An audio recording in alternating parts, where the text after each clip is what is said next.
Okay, this book here is easily my favorite gaming book I actually own. If I could only pick one gaming book to take with me because my house was burning down, it would probably be this book. Now, sure, there aren't mechanics in here on how to make characters or how to make monsters or anything like that. But this book, to me, is invaluable. I can create mechanics off the top of my head if I want. This book has so many ideas in it. It just, hands down, favorite book. As if I didn't say that enough times. So let's go through it. Table of contents. Introduction, which, goes over, some different terminology and stuff. Defining a game master. Alright, let me see if I can get there we go. Is that better? Alright, so getting started. So first it explains what a game master does. And then it goes into some terminology for game masters. Talks about tone and maturity, group styles, how to keep interest going, sensitive topics that some groups might not be comfortable with. Talks about style of play, so lots of good stuff. A lot of things that every game master needs to think about before they run a game. GM as a host, you gotta keep in mind number of players, how to find players, where you can play, the type of building you might want to be in or the room, when to play, creating house rules, for example, that aren't necessarily related to the game all the time, but how to handle certain situations like who's bringing snacks, food, children, if there's any animals in the house, things like that. Out of character talking, interplayer conflict, something that almost all groups encounter. Preparing to run a game, things you should have at the table. 7 essentials for good preparation. Now, for some people, certain things are weighted a little more than others. For instance, it says know the story. Well, some people don't necessarily play with a story in mind. They do a sandbox game. So it kind of depends on your style, but these are very good tips and pointers. Published or homegrown. That's a big decision that a game master has to make. I personally like a little of both. Sharing the load, so like who would keep track of rules knowledge, things like that. You could do a round robin campaign where GM switch, I believe is what it's talking about. Who does the bookkeeping? Sometimes a game master has so much on their plate that they prefer to defer these things to players. So whatever works for your group. But this is great. Essentials of good campaigns. Creating a campaign guide. Not everybody does it.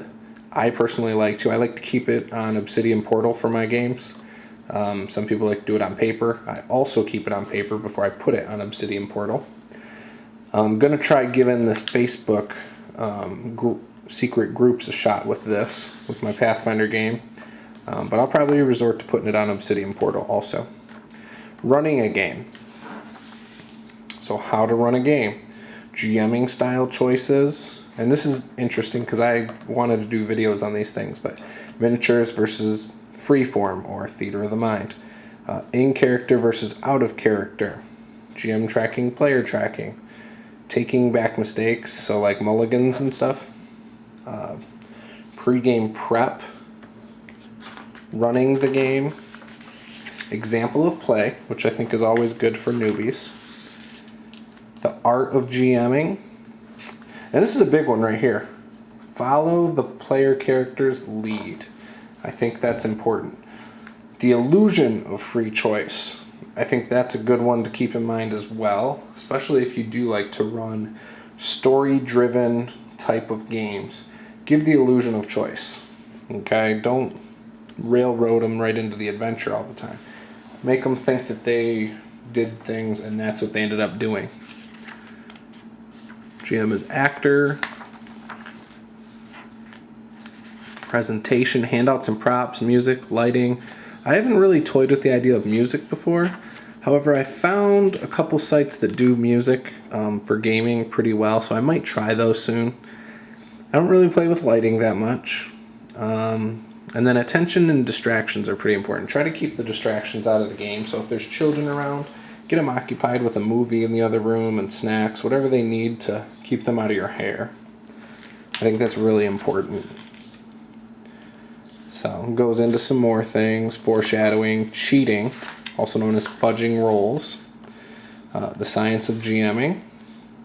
And it's got some stuff in here that's kind of interesting. I don't have any, but the critical hit fumble decks I think would be really cool to have.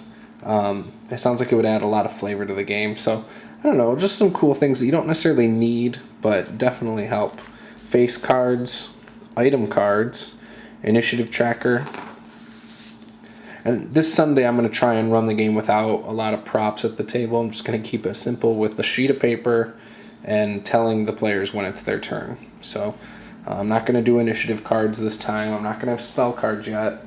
I'm going to try and do that before our next game, which will probably be about 3 or 4 weeks out. So, all right, now creating adventures. It shows the differences of style. So, for instance, this is a linear adventure, and it goes through. You have to do this to get to this, to get to this, and so on and so forth. So it's more like a railroading style. Unrestricted adventure. Again, it kind of goes in a line though, but players can do what they want in between and things like that, such as exploration. This one didn't give exploration, it just said discover monsters lair. So different things that can happen. And then this is a non-linear adventure. This is the way I think it should be done. You know, for instance, the monster attacks town, can seek out weapons to battle the monster. Witness can give direction to the monster lair. You can rebuild the town defenses. All of these can result in doing different things. So for instance, rebuilding the town's defense, you might be awaiting the monster's return. Seeking out weapons, you might discover the monster's lair. You know, and the witness, who gives directions to the monster lair, could lead there, or you could await the monster's return still. So there's all sorts of different things that can happen. And ultimately, this is the way to do the freedom of choice, in my opinion. And while you're still given the illusion of the choice making a difference, ultimately it's going to end up with the monster. So now it says defeat the monster. Players don't automatically defeat the monster. Alright, so running smooth combats. It goes into a little bit of that. Building encounters, how to do it. I love this picture. Use this for a group that I made on Google+. Variant play experiences, so solo campaigns, I've done that. Convention play, I've done in-game store play, so that's the same kind of thing. I've played online before, so cool stuff. Fixing a broken game. So that gives some tips on how to fix things if they're going a little bit off the tracks. GM considerations.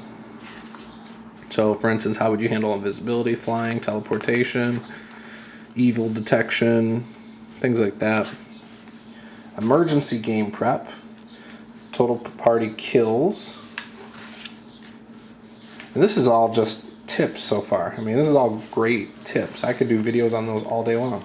Now you get into the charts. The charts are the best part about this book. So here's a bunch of plots, plot twists, MacGuffins and quest items, cultural titles, so it gives you all sorts of different titles you can use for different types of things. Words every game master should know. Now I'll be honest, I know maybe half of these words, maybe a little more, I don't know. There's a lot of words in here I do not know and have never heard before. But you can always look them up in a dictionary. Player characters. Now here's where it starts talking about player characters and how to handle certain types of players, things like that. New players, introducing players, meeting new players, life of the party, gathering a group, shared past, all sorts of good stuff. Handling treasure, death of a hero, alignment, free will, defining deeds, evil characters. Now here's the types of players. Antagonist, continuity expert, diva, entrepreneur, flake, glass jaw, loner, lump, one-trick pony, multitask master, power gamer, rules lawyer, tag-along, thespian. So those are the types of players you might have at your table. Here's NPCs, and it gives some good things, good tips on how to plan them out. So that's nice. And in the back of the book, it tells you some movies and books to read to get good ideas for your games for NPCs and quests and things like that. How to make NPCs unique. the life of an NPC. Basically, is talking about how, make them living, breathing in this world and how to do it. NPC boons. So it talks about different kinds of villains. The villain's escape kit. All right, so here's a quick NPC toolbox, and a lot of this is in my GM adventure binder. But backgrounds, goals, physical characteristics, personality. You can roll on these tables as many times as you need to get as many flaws or personality traits as you want as well. Occupations, secrets, rewards for heroic deeds, a party name generator, which, you can end up with some pretty silly ones on there, but it's cool. I haven't used it yet. I've played around with it, but I haven't actually used any of the names I've rolled up. Rewards. So in here it starts talking about treasure, magic items, and things like that. So, again, great book. As you can see, lots of tools you can use. This is the best book, I swear. And you could use this as inspiration to create things for more modern games or futuristic games as well. So take something out of here, add to it, and boom, you got yourself a futuristic treasure, table. So here's all the stuff. And these are treasure tables. Simple weapons, magic, martial, random. In a minute, it ends up with scrolls and potions and things like that. I think I skipped a couple pages, but oh well. Wands.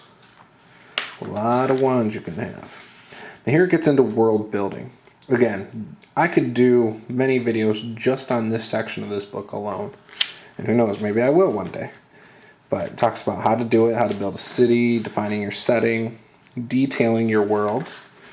I think in there it talks about, currency and things like that. I've read this book a few times. I love it. First had it as a PDF and liked it so much I went out and bought the book. So, cultural considerations, primitive society, feudal society, rural, cosmopolitan, other societies, how to handle technology in your games, time, the cosmos. Obviously, this is not something from Earth. It's something from either another plane or another planet. Here's the planes. Parallel worlds. Obviously, that's a high-tech gun. Gets into adventures. Elements of adventure. What makes a great adventure? Choosing your adventure. Map symbols. Those are pretty much what's used across most adventure modules and maps.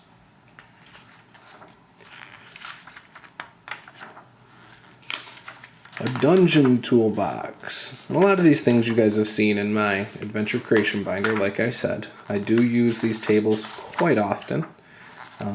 Between sessions, I'll roll on different tables and create different things for different actions my players might take.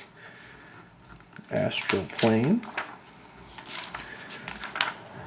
I don't mess a lot with the planar type stuff. I've never really been into it. Dragon Age, for example, when they go to the Fade, it's so obnoxious. One of the most obnoxious levels in that whole thing, or the whatever places in that whole game. Of any game, really. Can't stand it. But tavern toolbox. So when your PCs decide to stop in at the local tavern, you got a lot of stuff there. Some city and settlement type of things you can do right here. Which in my upcoming game, I made a town called Pine Run. I did not use this stuff. However, now that I'm looking at it, this might be something I refer to on Sunday for our game. Ghost ships and water things and shipwrecks, wilderness. Great stuff. These are monster tables, by the way, right there. Advanced topics. So customizing your game, when to design, when to disguise. Chases, so it's got mechanics for chases. Disasters. I think it does have some mechanics for disasters too. Drugs and addiction. Fortune telling props. Gambling and games of chance. I like the idea of doing these. I think it sounds like a lot of fun to do that with players. Haunts. So I like the optional rules it gives you in this book. You know, it's something that you might never use. It's something you might want to try to use. Now, it gives you some sample puzzles and riddles and things like that, which is kind of cool. Here's Sanity and Madness. You can have a character go crazy. NPC Gallery. So you can get pre-generated characters in here, and then it just starts going through them all. This is a quick way to plug in your characters who are going to be in the cities you just randomly come across. And that way, if the players do something and you need to think on your feet, you just pull this up, and you got your stats right there, and you're ready to go. So I like to use this for a lot of things. It's great for, you know, PCs on the fly. Or not PCs, NPCs on the fly. I like to reskin something though, so I might take a knight and reskin him as a mercenary or something. Or, you know, vagabond or just something. But I always enjoy reskinning things, so when they come across something, my players don't always know his stats. Or sometimes I'll take it straight out of here. So I might say, hey, I'm going to take this beggar, right?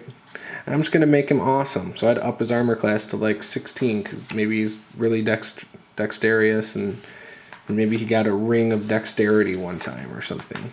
And so he's got this ring that adds dexterity and gives him armor class. You know, or maybe he stole it. Or maybe he's just awesome and has some leather armor or something. I don't know. But anyway, so that's the book. It does give you basic rules right here. And the appendix, it tells you in here also some good books to read and things like that. Movies to see. All sorts of good stuff. So again, this is hands down the best gaming book I have.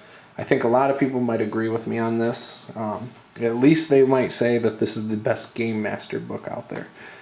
So be sure to check it out. If you want to try it out before you really buy it, go buy the PDF. I'm not sure how much it is, but it's well worth it, even if you just want to print the tables for your Gamemaster binder.